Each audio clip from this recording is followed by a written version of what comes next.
Абақ брат өйтіп көп отан жемей қой бізде. Менің жоғыма тіл тигізген адам мен аямаймын сөздің шын сөйлеткен бауырларына. Мапоқ брат сен өзге өйтіп көп алмасайшы брат. Оған сөйлеп жүре берсейші натуре шешіну керек ше. Нормально сөйлеп жүрсең ешкім саған ешкім жақындамайды. Сәлем достар, сіздермен бірге Куба и бүгін біз Жанзақ пен Ниса және Махо үшеуінің бір-бірімен ұрысып қалғанын көретін боламыз. Екінші бөлімі. Сөзіңіз керек, менің жоғыма тіл тигізген адам мен аямаймын сөздің шын сөйлеткен бауырларына.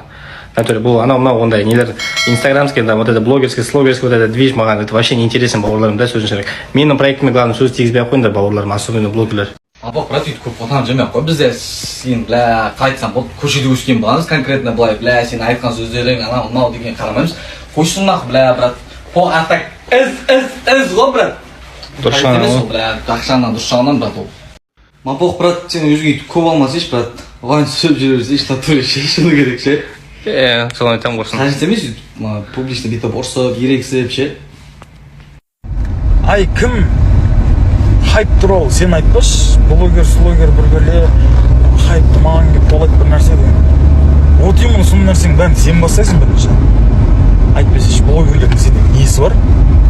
Дымы жоқ па сенде сен? Не істейді ол сенмен хайп жинап? Басқа да хайптары тола ғой. Просто өзіңде бірінші бастайтын, анау мынау бір бәле деп қойдасың. Нормально сөйлеп жүрсең ешкім жақындамайды да. Қойыныш отырып бостан.